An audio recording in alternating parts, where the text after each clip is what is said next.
Welcome to the Conscious Pivot Podcast with international speaker, business mentor, best-selling author of Pivot, and your host, Adam Markell. The Conscious Pivot shares the stories and wisdom of people who have successfully reinvented some area of their business and personal life. You'll gain powerful insights into how you can fully embrace new opportunities, increase your performance, and master the art and science of innovation and resilience. So please join Adam as he guides you on your Conscious Pivot. Hey, everybody. Welcome back to another episode of the Conscious Pivot Podcast. I'm your host, Adam Markell, and I am thrilled to be sitting in this seat today.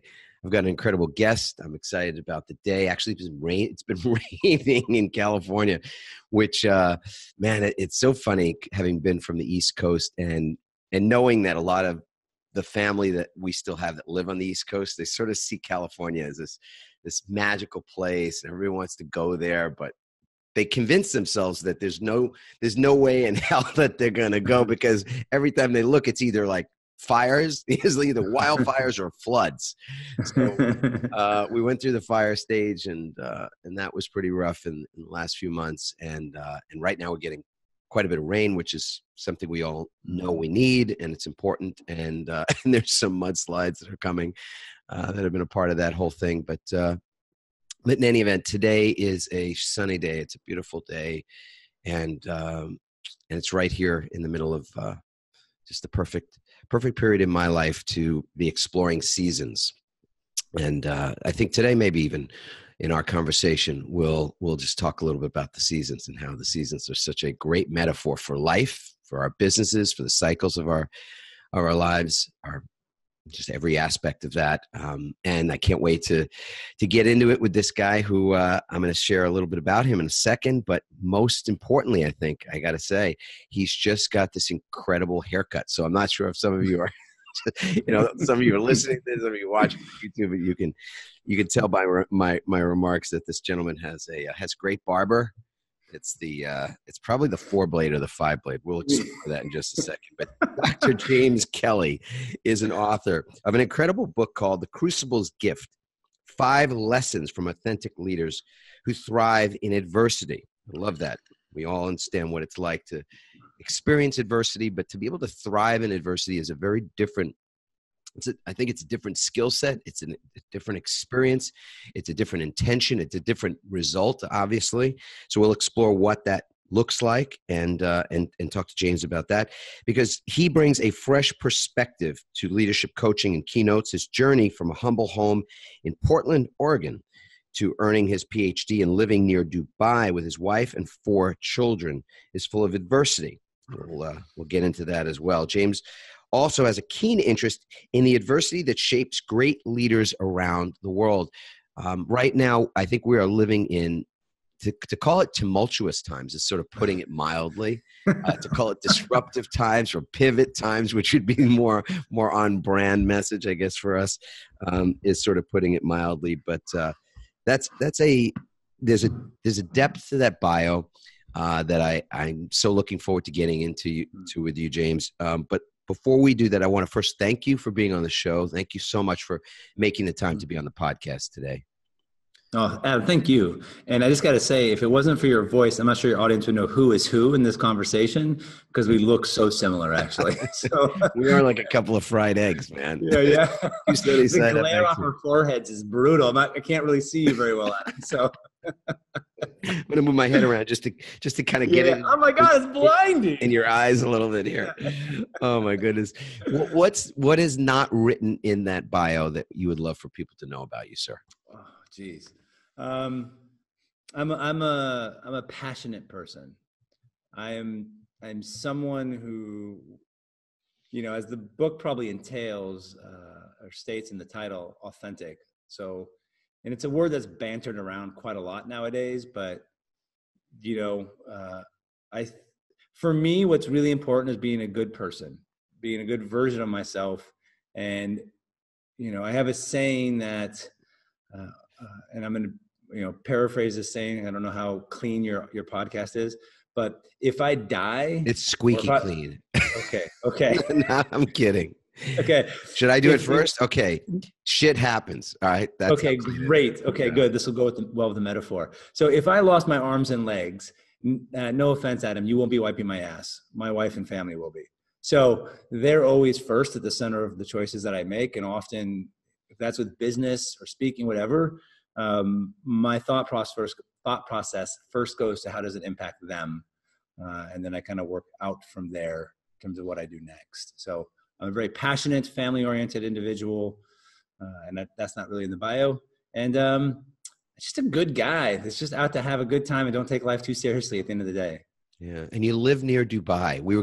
You and I were having a little chuckle about this before we turned on the record button, because I said to you, that's not really it's not the norm for people to live near, if I introduce somebody, they live, they're in Chicago, live near Chicago, or they're in Canada. Sometimes you get some Australians here, things that people can sort of envision for themselves. I'd love to live in Sydney someday. It's like most people couldn't pick out where Dubai is on the map.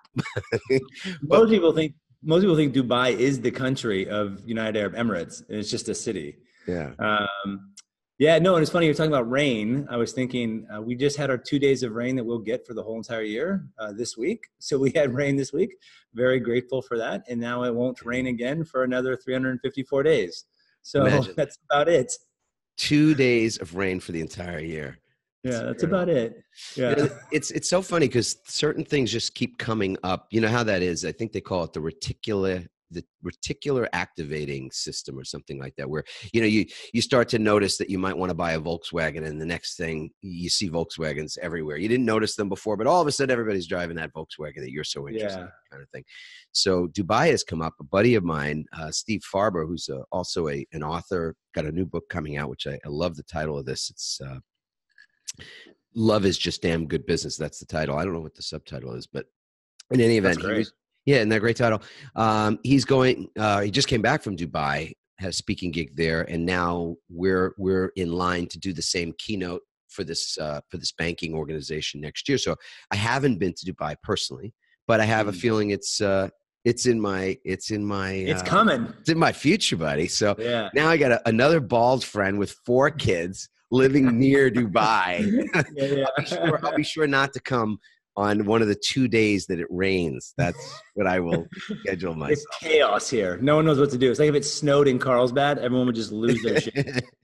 Oh my God. I remember when Randy and I were in college, we trekked through Europe for a little bit, like, that classic thing. And we were coming home and flying out of Heathrow, which is one of the 2 big airports, the major airport in outside of London, and they had like a dusting of snow. I mean, I'm from New York originally. Randy grew up in New Jersey. We know what snow is. It's it doesn't count if it's not a foot. I mean, basically, if it didn't close the schools, if you weren't getting to stay home from school, it did not snow. Because basically, if it didn't count for like a sledding day, like what was the point? By the afternoon, it was going to be like brown from the dirt that the cars are kicking up, or the dogs, doing their business or whatever. So a dusting, a half an inch of snow, and the whole airport closed down. We slept in the airport. It was like pathetic. Like the Brits did not know what to do with a half inch of snow. Yeah. But let's dig into how it is that you came to live. I want to start, if we could, with this journey from Portland, Oregon to living near Dubai. I mean, that's a vast landscape, both physically, I'm sure on the emotional scale, and in every which way. That's a lot of miles. Where do you want to start to navigate that for us? Wow. My life has been so circuitous that I wouldn't even know where to begin, because I love that word, by the way, because that's like an SAT word. So I'm not so smart, but I remember studying the SAT, and the word circuitous came out. So listen, you wise guy, I got it. Circuitous. For those of you that are not, or don't recall your SAT studying, circuitous, winding. I only have a smart wife. That's the only reason why I know that. I got to be honest with you. All right. Yeah. I want you, every time you use a word that your wife has somehow introduced you to, I want you to stop and tell us. Because otherwise, remember, there's a little punishment. When James and I were getting ready to do this, I had asked him, if he'd been listening to any of the Conscious Pivot episodes to kind of get prepped and stuff. And he said to me, you know what, I really pride myself on being so prepared for these interviews, and I do the research and I watch and listen to stuff. And he says, but in this case, I got to own it. This came up on me. I didn't do it. I said, well, you don't know what's ahead. You do not know what this show could be like for you. And at a certain point, I said, we might have you standing on your head, to which James said, hey, listen, I'm living in Dubai. We could do hot yoga here. Like, all it's like open up the windows and the doors and we got a hot yoga. So watch yourself, buddy. Yeah, I'll be careful. I'll walk on a fine line here. Nice. So, my journey is probably the same as many as your listeners in terms of I grew up in a lower middle class house in Portland. Both parents worked. I was the latchkey kid in third grade. I was the youngest by 5 years. So I was really in my own head a lot. My parents did not have a lot of desire to entertain their child. So, I don't know if, Carlsbad's pretty well known for swimming and water polo.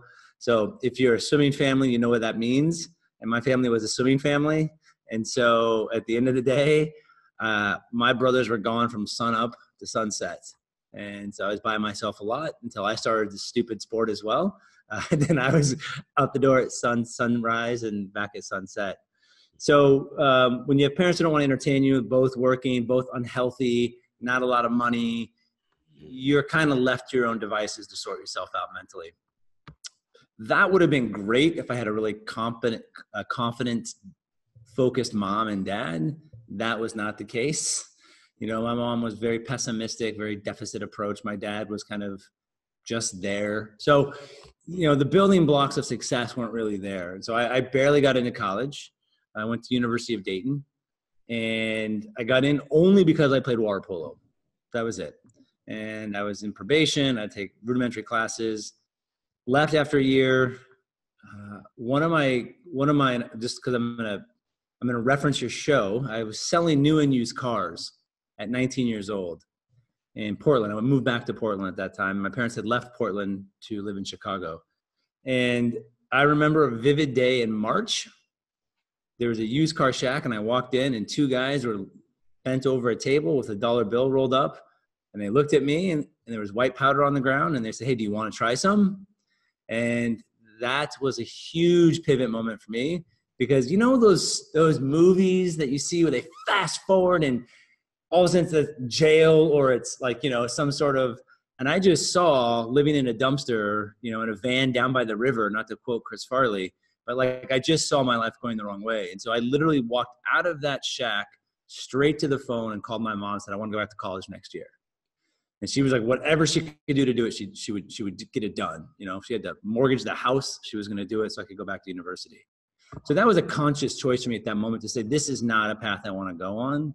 I need an education. I don't know what that meant. I wasn't good at school, but I knew that I needed that, whatever that would give me. So I'm at University of Dayton. I finish up there. Still don't know what I want to do. So I moved to Chicago and I started a grad program there. Halfway through, I left that and I opened up an office in Portland, Oregon for an advertising agency. So I'm 24. No business opening an office. It's a national chain, no business. I had to find the place, hire the staff. I had to get the furniture. I had to hook up the internet. I had no business. I had zero business being in that job whatsoever. But, the whole fake it till you make it. And so I did. And I did okay at it. Eventually, about a year and a half, I left and moved to San Jose. And that's where I got another conscious pivot where I got fired from my job. So I took a job over another office there. There was a whole bunch of issues. And so this was in 2000. And do you remember in 2000, internet was still fairly new. Viruses were quite common. And sometimes you would get these emails that would just pique your interest. And you shouldn't click on the link, but it really, your curiosity. And so I did. And about 25 minutes later, I knocked out 20 of the 22 offices in the network based on the link. So that was great. And 2 weeks later, I was fired. So it didn't really last long. That was about 6 months in. And that was 2000, 2001. I went to New York. So I was living in New York next. And in New York, I got my MBA at a small liberal arts college called Wagner College. And I thought that I wanted to coach water polo for a living. That's what I grew up. That's what I did. That's what I knew. There's a great water polo team that plays in New York City called at the NYAC, which is this private club. Nyack. Yeah. Nyack's unbelievable. So, Right. but I mean, they cherry By pick. the way, I don't even know if you know this about us, because it's funny because we have this similar haircut, right? So Yeah. we got the. You're going to tell me you played water polo for Nyack? Turn to your left, turn to your right. I just want to check and see. No divots. Yeah.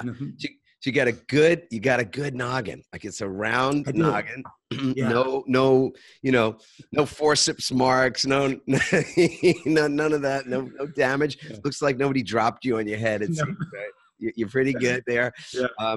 Played water polo. So did I. I got into it a little bit later. Look, I ended up in swimming in sort of my junior year in high school, and a lot of the kids that were there were already burned out. So I know when you were saying earlier about a swimming family, that up at 6 we used to go out. So you grew up in a place that was kind of chilly in the winter, just like me. I'd get outside to either walk to the high school or take the bus, and by the time we got there, back in the day when we had hair, they were icicles. Yeah, like go to practice in the morning, get in the water by 6:30 or 7. Yeah. For me, it was a New York City school, by the way, which meant that on the weekends they didn't heat the school to save money. So this is like a school built in like 1934. It's like an FDR, like one of these New Deal buildings, and like 7 a.m. on a Monday morning, and the water was, I don't even know, it had to be 60 degrees. It was utterly ridiculous to jump in the pool. But some of these kids were in there. They had been YMCA swimmers. They had been AAU and all these other things that you put kids into swimming when they're 5 years old, and you have them swim back and forth and back and forth and back and forth ad nauseum for hours and hours and hours, so they can someday become an Olympian. Or at a minimum, like on the low end of that is you get a college scholarship, correct, for swimming, right? Yeah. But so all that was going on, and I wasn't at that talent level anyway. Certainly not starting when I was starting. But one thing I really discovered when I was in college that I didn't know about, and I fell in love with it, was water polo. I absolutely love this sport. It is one of the most brutal games. It's like rugby in the water. I mean, totally. Right. It is a beastly sport. Where did you play at?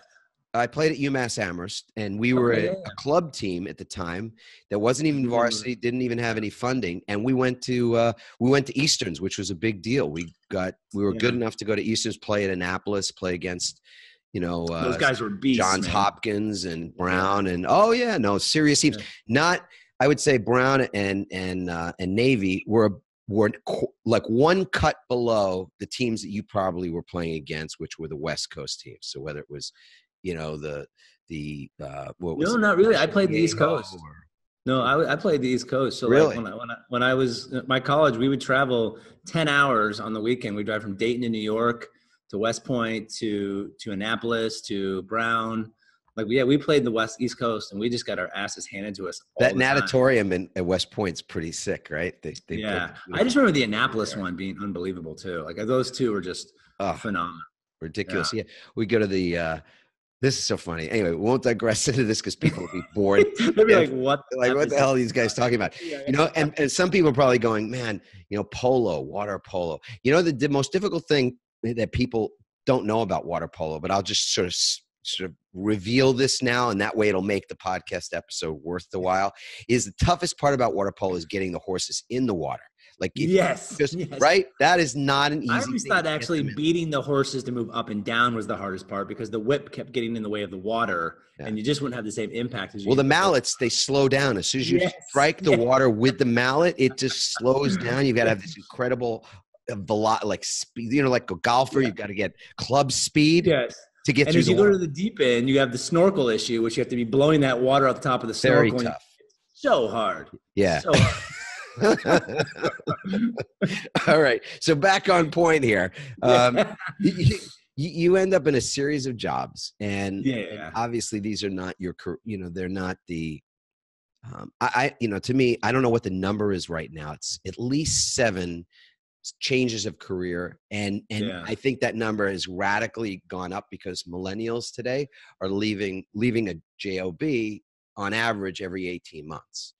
Yeah. And 53%, I think, is the Harris poll statistics. 53% of people who are in a job, working a job, which is totally cool if you work in a job, are looking for another job. So they know what they're doing it's not their direction. It's not their Well, purpose, not their if calling. you look at the Gallup organization, it's actually in the US, only 32% of the people are actually engaged in their job. So, obviously the flip side of that is a huge amount of people, was that 68% are not engaged in their job whatsoever. So that means they're not productive. There's low ROI. They're probably looking, the other 58%, looking Right. for another job. It's a Turnover, huge, toxicity. it's a huge epidemic. Yeah, it's a huge epidemic. So give us the version of the story where you finally get on path. Like, show us where is it that, because you've been able to do some things that are remarkable, which is along the way, say no to things that aren't going to work, or you can envision in the future, sort of future casting going, I don't want to end up living in a dumpster or near a dumpster, or whatever it is. You go, I don't want that. Yeah, that's fair. I don't think that's always the case. I'm also the guy who wants the experiences. So I've lived in Australia. I've lived in Japan. I live in the Middle East now. I've lived in Philadelphia for 7 years, prior to here. So I'm also the guy who wants experiences. Like, my dad died when I was 20 at university. And so my dad was 49. Very young. And at 20, I was like, shit, that's really far away. At 44 now, I'm like, holy crap, that's around the corner. Yeah. Right. And so for me, there's always been this clock in my mind of the countdown to 49. And so one of the things that I've always said to myself is I want no regrets, because I could die tomorrow. And if my bank account is full and I've done no experiences, what's the point? So I'm not saying I'm frivolous with money. What I'm saying is that I want to have experiences that I can take with me that broaden my horizon, that gives me a depth of knowledge and experience that makes me wiser. I'm not trying to sound like an arrogant, pompous guy, but I think that experiences give you perspective that you can't get if you don't go get them, if you don't seek them out.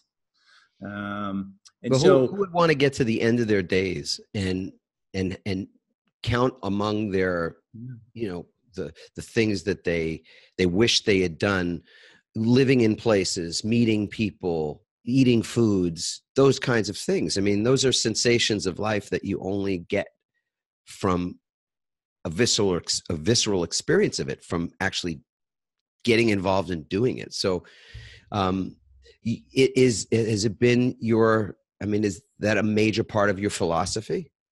Yeah, I think so. I think that, and I don't know if it's based out of fear of death, if I'm being frank. Like, I could die tomorrow, so I don't want to miss out. And I don't want my kids to miss out on opportunities as well. And, I look at my mom and she's not had that many experiences. She hasn't done that much. She hasn't gone that many places. And she's a bit lonely and sad. And I don't want that for myself. But, your question about how I got on a path, right? Like, I feel like that's a hard question for me, because, I went and got a PhD in Australia. That definitely was not on the cards for me whatsoever. If you were to ask anybody, I mean, literally anybody that knew me in college, that was not what I'd be doing. Right. You ask anybody in college, I would not have written a book. So, I've made conscious choices throughout my life, either to prove someone wrong, to have an experience, to prove myself right. These are all conscious choices I make. It doesn't mean I want to do it forever. It means I want to get that experience. So, right now I teach at university and I'm an author, but I just started a startup that's in a tech industry. So here's a new pivot. Yes. And I'm out meeting people. Yeah. And selling things and getting this out to the world, because you know what? I don't want to teach anymore. I want to go do something different that I can create from the ground up. So that's a new experience for me. And it's a new set of challenges. And it's a new thing for me to say, listen, I can do this, because for many years, and we all go through this in our head, most of us at least, we have the imposter syndrome. Do I actually belong in this world? Do I belong in this job, in this career, with this group of people? I'm envious of people who have that depth of confidence, or at least the perception of confidence, that they belong in every conversation. I find that I find that amazing. And maybe it's an act, maybe it's their front, maybe some people believe it. What do you think what do you think the essence of that is? I'm fascinated with what you just said. Meaning feeling like I belong, the imposter Well, syndrome, and what yeah, part of it? this idea about belonging in every conversation. I'm just curious there. What is it about belonging in every conversation, do you Oh, think? sure. It's funny. I admit this. Oh, good, 'cause it's me.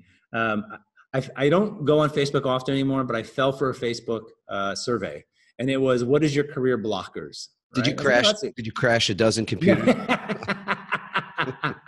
No, there was no porn that showed up anywhere. I was totally innocent. Excellent.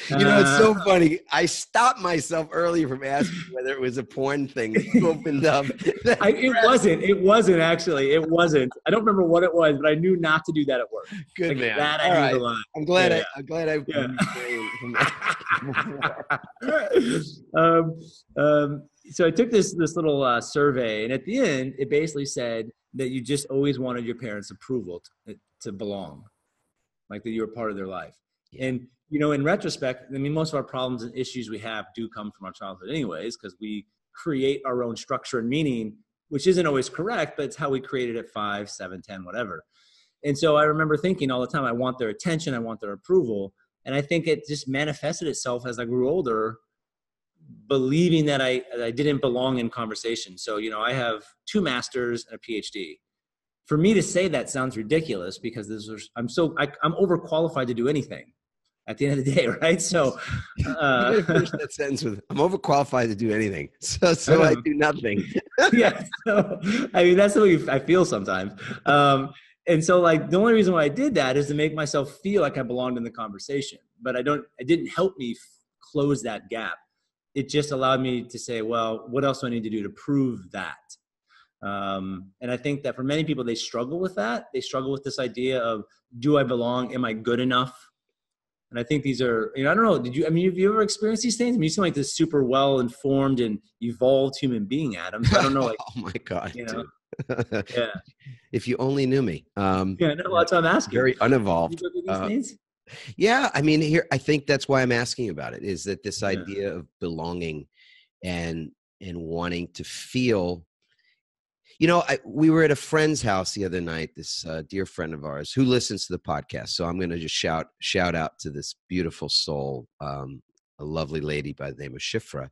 And we were celebrating her birthday and had a bunch of her friends around, and everybody was sharing something about her that we all love. It's a wonderful sort of a ritual, I suppose, that our daughter Chelsea introduced us to, that at birthdays, at a certain point, we ask this question, go around the circle and ask and say one thing that you love about this person. That's awesome. Appreciate. Yeah. It's just magical how deep it goes, how emotional it gets. So I looked at her and I said, I'm just so in awe of how comfortable you are in your skin just as a human being. You say what's on your mind. You make no apologies, but you're not insensitive. She's not without compassion. She's not a brutal person, like a barbarian in any way. She's the opposite, but yet you really know where you stand because she's so comfortable standing in her own shoes. And I think that's what, when you said that to me, I do believe that is what a lot of people are either consciously or unconsciously seeking. It's just to feel comfortable inside their own skin. That's so true. So true. Yeah. And I think when looking at your life of seeking out and finding experiences, curating a life of experiences, and obviously you're introducing your kids to these things. You've got 4 kids and they're having this magnificent life of living in places like Australia, now near Dubai. I mean, this is like, that is in many ways, I think, a part of how it is that we get more comfortable with ourselves is by this knowing things through experiencing them. And I want this to be about you. So I'll just say this one thing and then I'll come back to where this led you. We use an exercise and I don't even remember where I was introduced to this, but I love looking at a list of things that we don't want. So kind of a T chart where on the left-hand side, it's the things we don't want in life. And it's the thing, it's like, the first page in the personal development handbook is don't focus on what you don't want, right? It's always focus on what you want, focus on what you want. It's like all that drummed into your head when you start doing any kind of human, potential work. And I thought to myself, gosh, there's so much juice in looking at the things that we don't want, because when you do, it gives you such clarity at times about what you do want. So when you know what you don't want, you know what you do want. When you know what you don't want, you know what you do want. You know what's super interesting about that? Again, it's very serendipitous. Is that I was listening to, and I don't listen to it very often, Tony Robbins' podcast that he has, and he has Shaun White on. And he literally used that phrase of, I have my clients write down all the things they don't want to happen to give clarity of what they want to happen. Now, he's the snowboarder? Is that the guy? Or? Shaun White is, yeah. Yeah, okay. And Tony Robbins was saying, like, this is what he has his clients do. And I listened to that probably 17 times in a row to get my head around what that really means when you write down what you don't want. And I just think that's a really impactful tool. Because to your point, like, I don't want to be a bad father. I don't want to be a bad business person. I don't want to be Well, then inversely, that consequently means that then I need to strive to be a better father, to be a better business person, to be a better human being, whatever that is you want, the opposite of that. But that's the premise of it. And I think that, wow. I mean, in some ways, that just kind of blew my mind. I felt like a vein pop or something, but I just kind of felt like that makes a lot of sense to getting you to be clear about where you need to go and work on yourself at. Yes. Like you don't want to be out of breath when you're climbing the stairs. It's such a clear, indication of great. What do I do about that?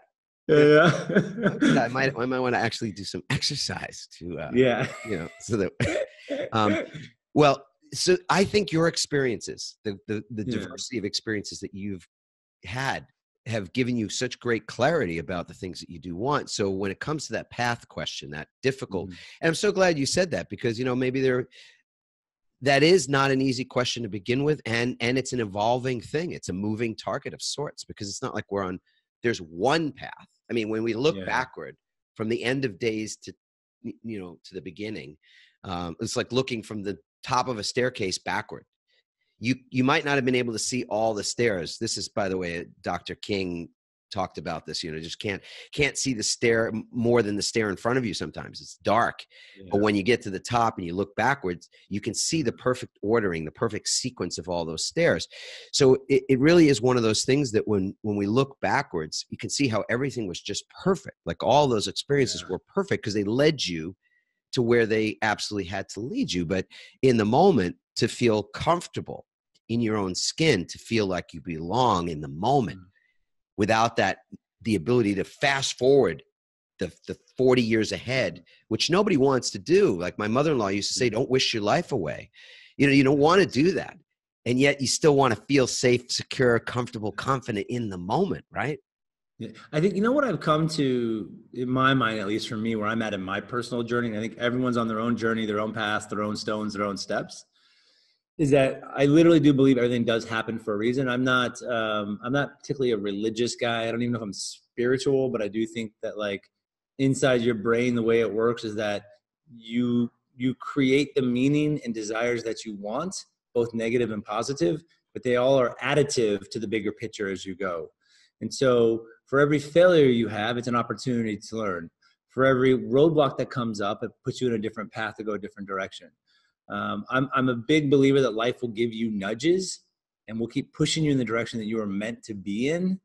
And if you don't listen, it's going to knock you that way eventually, no matter what. And I'm going through that right now with nudges about being an entrepreneur, where I've been trying to be one for 10 years, but not committed to doing it for various reasons. But I'm decided that I can't ignore my drive to do these things because I'm less happy if I don't, and I think we as human beings, we all go through this. My mom had a comment the other day that really is a manifestation of why she's miserable as an adult. Maybe miserable is a bit tough, but like not happy, is that she said, sometimes you have to sacrifice yourself for the greater good. And so my mom and my house I grew up in, this again goes to my psyche, every day for 15 years complained about her job, how much she didn't like it, how annoying it was, how hard it was. And when you're a child and that's all you hear about working, why the hell would I want to have a real job working 9 to 5 when all I hear is how bad it is? And so, in her mind, she was doing the greater good for the family by taking a job she didn't like so she could put food on the table. She was the breadwinner. She made more than my dad did growing up. But in my mind, why would I want to be unhappy and impact my family So my search is to figure out how I can be my happiest person, my happiest version. And that just trickles down to everybody. I mean, my wife will tell you, if I'm having a bad week at work, unfortunately, I'm a bit of an asshole at home. I'm shorter. I'm not as nice. I recognize it and I own it.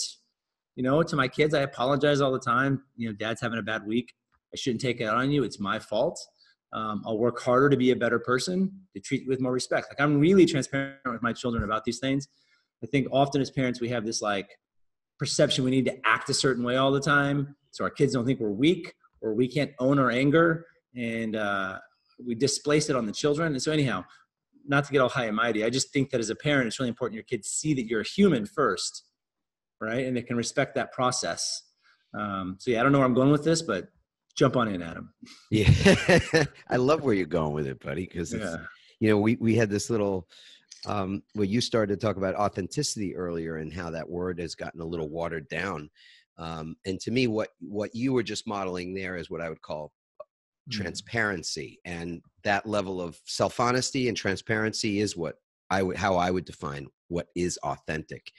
And that's very powerful in leadership.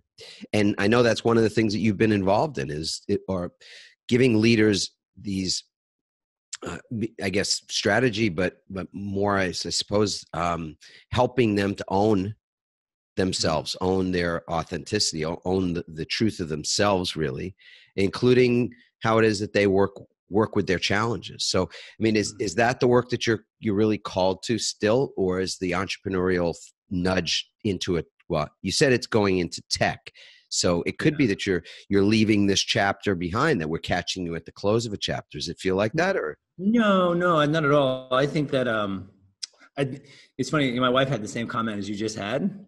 And she's like, you put all this work into it. Why are you? I'm like, I'm not giving it up. It's actually all merging. Everything's merging onto a highway for me. And so, you know, I can now have conversations with leaders about what it looks like to be more authentic and be in the room with leader as a leader. That's important. That gives you value. I mean, there's a lot of, and I don't want to dismiss the work they do, because there's some, you know, I had some pretty amazing people endorse my book, but there are people who have never actually led an organization, but they're telling you how to be a leader.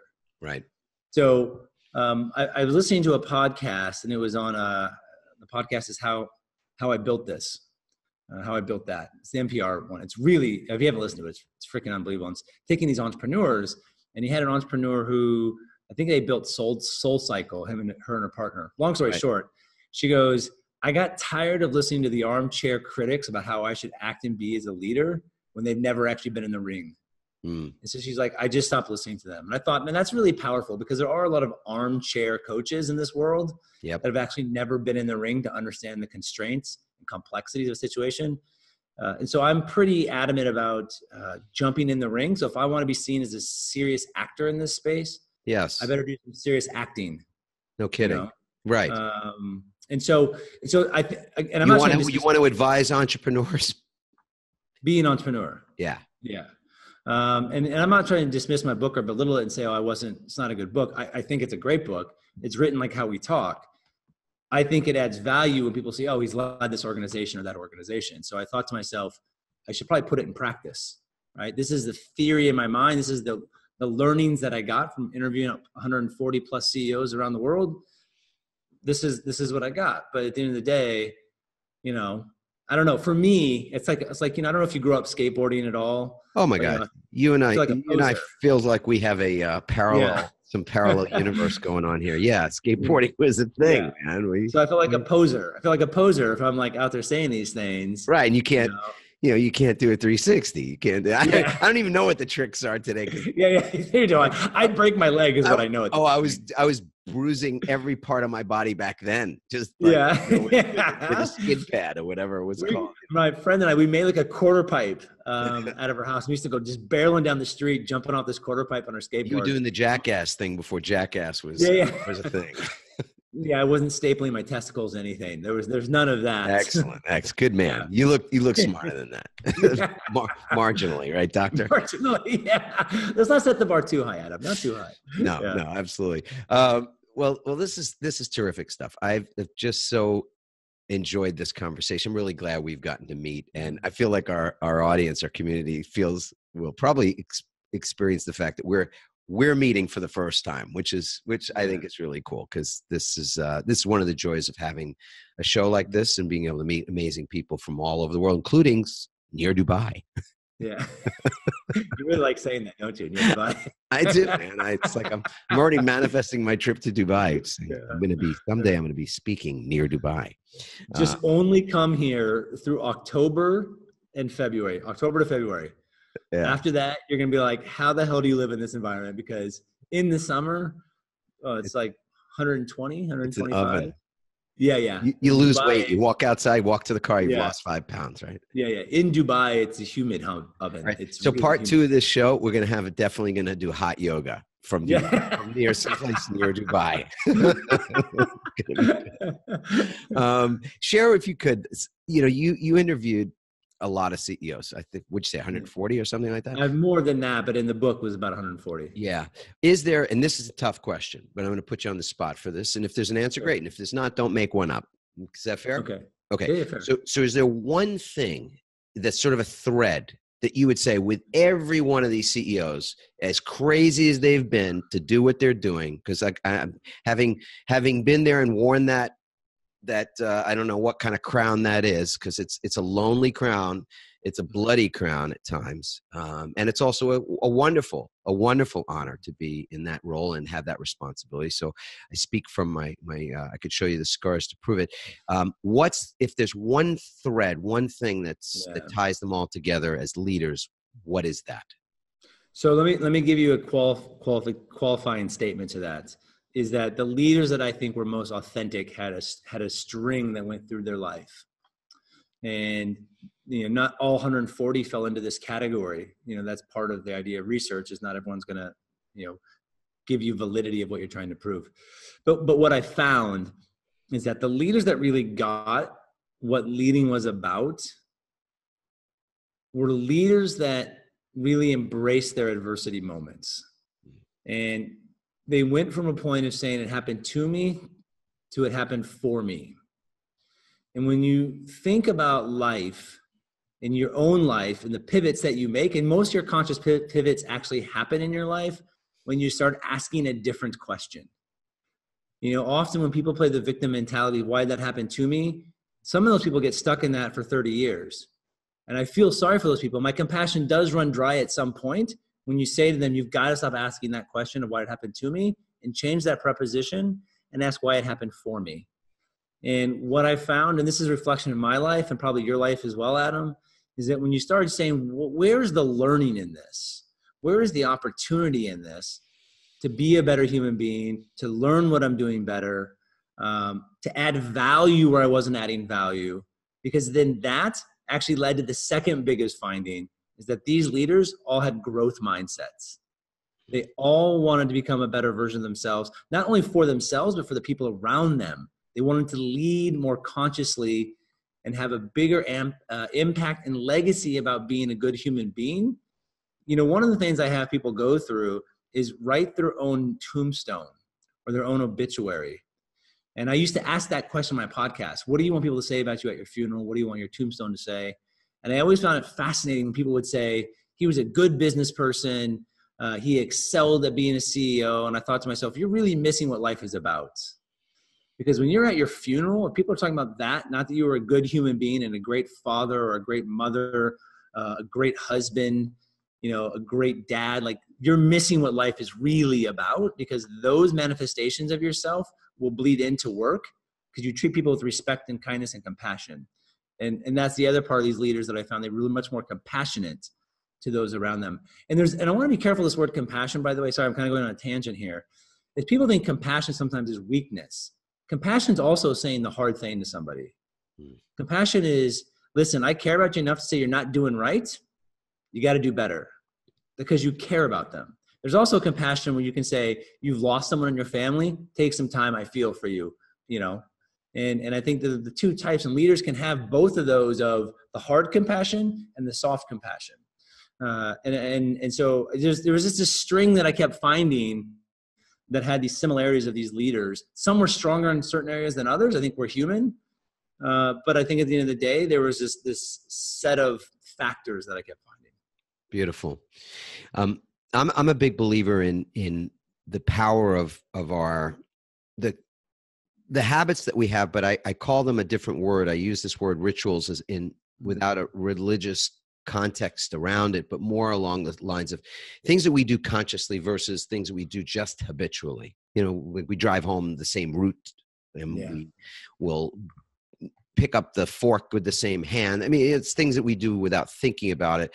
And rituals are more what we choose to do for a purpose. And I know I have lots of rituals about so many different things these days. And I'd love to know, and I'm sure I'm 100% certain that our community would love to know what your, at least one ritual that you have consistently used or are adopting or have adopted recently to kind of keep you in that optimal state. Because as you said, when people are looking backward at what their funeral, what might be like, what people might say about them after they've passed, you're right. I mean, would a lot of people want to be thought of as having been successful, having been at the top of their career or whatever it is? Yeah, I think people would want to be acknowledged for the work that they put in, but bottom line, if that's all there is, it's sort of it still feels like an empty cup. Whereas for people to say, despite this person's great success, or despite the fact that they worked 90 hours a week, they found time to blank. Right? Does that make sense? It's a both and. It's a both and. Yeah. Right. It's not an either or. And I may have phrased it like it was either or, and I didn't mean to. It's a both and. You can be both successful and a good human being. I think that was the bridge I was trying to make. Yeah. I feel like to get to that point, we've got to be working the same way as you said. You have your moments when you're with your kids and during the week, and you're not at your best, and you own it. You're just there, being real about it. The rituals I think that we create for ourselves help us to be better at something. I mean, sometimes a ritual is for health, right? You drink, we have a green drink every day. We go walk, take a 20-minute walk. We take a 15-minute, 20-minute nap, or whatever it is. Those are things specifically designed for health. What are some of the rituals that you've got, or one in particular that you're really attached to? It's funny. Usually when I get asked this question in my past, I'd always go to like, oh, I meditate, or I do this, or I do that, like some sort of tactical thing. And this is still a tactic, but I was really thinking about this as you asked the question. I think the thing I've always done, that's always been a ritual for me, which I think has allowed me to evolve as a human being and still evolve as I go on my journey, is to take time and space to be self-reflective. Be intentional about being self-aware of my strengths and weaknesses. And I'm really grateful that in some ways, in fact, I'm really grateful my parents left me alone when I was 4 because it taught me to get into my own head and to really listen to what my body's doing, what my mind's doing. And as I've gotten older, I'm getting better at turning off the negative vibes and flipping those conversations to be more positive. But I don't think I could do that as easily if I wasn't comfortable going inside, turning inwards, and becoming more self-aware. And I think for me, that is the number one thing that I do that leads to whatever else, habits or patterns that I have in my life. But it starts with that. Yeah. Self-reflection. No one's ever answered that. So we're nearing, I think, 100 episodes at this point, and I've heard a lot of rituals. You're right. There's some overlap in that. People say some of the same things. And I suppose somebody might be thinking, well, that's really what he's talking about is mindfulness or meditation. But no, it's not that, because this in many ways is a scary place for a lot of people to go, to turn inward for self-reflection, like you said, because it can feel like a bottomless hole. Being honest with yourself is the hardest thing to do. Yeah. Right. That means you have to admit that you're fallible and be okay with those being fallible to then move forward. And I think as human beings, some environments we're raised in, it's all about being perfect or flawless or not having self-love or whatever it is. And in my world, which is raised, that was the norm, is not having self-love or being respectful to yourself. And that's a poisonous place to be for a really long time.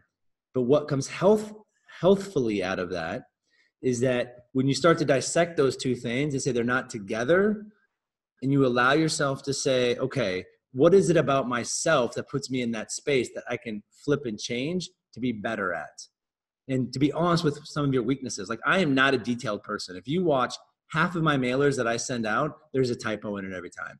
My wife always catches me. It's usually an apostrophe S. I F them up every time. And she's like, when are you going to learn? And I say, probably never, but that's why I married you, because you're awesome at it. So. Yeah. Oh my goodness. Well, listen, self-awareness is a perfect place for us to wrap up this conversation. And I think there's a wonderful follow-up to this. I'd love to chat with you again about this, this idea of how it is that people embrace what it's like, as you said, to embrace the adversity, embrace the changes in life, and what's there, the wisdom that's there to be mined for, that there's this extraction process, that if you're willing to go inside and examine, as you said, to be more not just self-aware, but self-honest, there's this wealth there, this virtual gold mine that it's like nothing else. It really is remarkable. So it's like a lot of things in life, moving into something that's scary, moving into something that even triggers or brings up fear, often pays a great dividend. Yeah. And to me, one of the great dividends of being self-honest is that you end up with self-trust. And this is, again, maybe a second show, but it's really important, because I don't think that anything that we truly want out of life comes to us without us having that sense of trust in ourselves and trust in the universe. So I thank you for opening up the space of that conversation today, James. Thank you for being on the show. This was wonderful. Adam, thank you for your time, energy, and willingness to have me on the Conscious Pivot. Beautiful. I love how we conclude these shows and even resist the sort of the term conclude, because it's never an ending, at least not to me. This is just all beginnings. It's all openings. I do, in fact, believe in eternity. So it doesn't mean you have to all believe in that, but certainly not. It just feels right to me. I don't know. It's a story I want to tell, which is that there's no need to hurry. There's no need to worry in a world where we're eternal beings. I mean, if you think about that for just a second, if there is an eternity, what's the hurry? What's the worry? What's the need to condemn or to resent anything? Yeah. We take this so seriously, but I'll leave that for another day. And my prayer, if you will, my hope certainly, is that we get to do the same thing tomorrow that we did today. And folks that have heard this before, they know what I'm about to say, maybe, which is that we got to wake up today, right? This was a gift. James, you woke up today, right, brother? Yes. No, was there a guarantee yesterday that you're going to wake up today? No. No guarantee, right? Never. But then all of a sudden you realize in the morning, there's a new day. You've been given this great gift, and not everybody gets that gift. There's a fact that we can all acknowledge tomorrow when we wake up again and realize in that waking breath, in that waking moment, there are people taking their last breath at that very exact moment. So that's special. It's sacred, holy even. And something we can certainly be grateful for, regardless of the significance that you give to it. We can be grateful for another day, grateful for our assignment for that day, whatever that might be, whether we know it or don't know it, grateful for the opportunity to wake up a little bit more, be a little more conscious tomorrow than we are even today. And lastly, if you can take 10 seconds, when you wake up tomorrow morning, James, do you think you got 10 seconds for something? A ritual? In the morning? Yeah. You got 10 seconds? Awesome. Of course I do. Yeah. How can I say no to that? It's like a setup. I can't say no. No, it is totally a setup. Exactly. Yeah. I don't think there's anybody, the busiest people on the planet have 10 seconds. Yeah. And this is my 10 What if seconds. I said no and meant no? What if I was like, no, I don't? I know. Who are these people? 10 go ahead. seconds for a new waking ritual. It's this simple. It's 4 simple words. I love my life. I love my life. Do you love your life, James? I love my life, man. It's the best. Beautiful. All right, everybody. Ciao for now. Mwah. We'd love to see you again. Love to hear from you, really. AdamMarkel.com/podcast to leave a comment about today's show. We'd love to get your thoughts on it. Also, there's full show notes so you can find out more about Dr. James Kelley and his book and the work that he's doing. So please, please, please check out the show notes. Also, visit us on Facebook, the Start My Pivot community on Facebook. You can get there by going to startmypivot.com and get to the front door, join the community, and if you're going to join, participate, because otherwise it's just not as much fun. So we'll see you soon, and sending out lots of love, everybody. Ciao for now.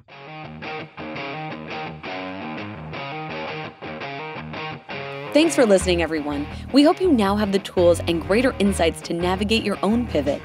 Help us inspire others by sharing this episode and leaving your comments over at adammarkel.com/podcasts. For more tips, strategies, and support as you consciously pivot into a new business and lifestyle you love, join our Pivot community on Facebook at pivotfb.com.